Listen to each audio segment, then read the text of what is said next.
Hi friends, నా videos కానీ మీకు నచ్చినట్టయితే please like and subscribe my channel.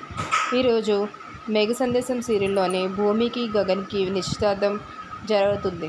నిశ్చితార్థం జరుగుతున్నప్పుడు పంతులు గారు అంటారు, మంచి ముహూర్తం వచ్చింది, రండి ఇద్దరు కుటుంబాలు తాంబూలాలు మార్చుకోండి అని చెప్తారు. అప్పుడు అపూర్వ శారదను అవమానించడానికి, ఎవరితో తీసుకోవాలి పంతులు గారు, మేమైతే ఇక్కడ భార్యాభర్తలం ఉన్నాం కానీ శారద పక్కన ఎవరూ లేరు కదా అని అంటుంది. దానికి గగన్, శారద, పూరి అందరూ ఒక్కసారిగా కోపంగా ఫేస్ పెడతారు. పూరి చిరాగ్గా చూస్తుంది వాళ్ళ అమ్మని అవమానించేసరికి.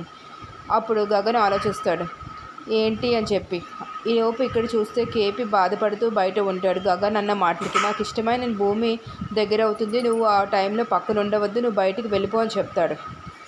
ఇక్కడ చూస్తేనేమో అప్పుడు గగన్, అయితే మా తరపున ఇందు చెల్లి వంశీబావ తాంబూలాలు తీసుకుంటారు అని చెప్పి గగన్ అందరి ముందు చెప్తాడు. అప్పుడు మీరా చాలా కోపంగా చూస్తుంది గగన్ వైపు.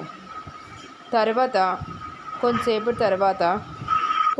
తర్వాత ఇందు, వంశీ తాంబూలాలు తీసుకోవడానికి ముందుకు వస్తారు. అప్పుడు ఆగండి అని చెప్పి చెర్రీ వచ్చి కేపీని తీసుకువస్తాడు.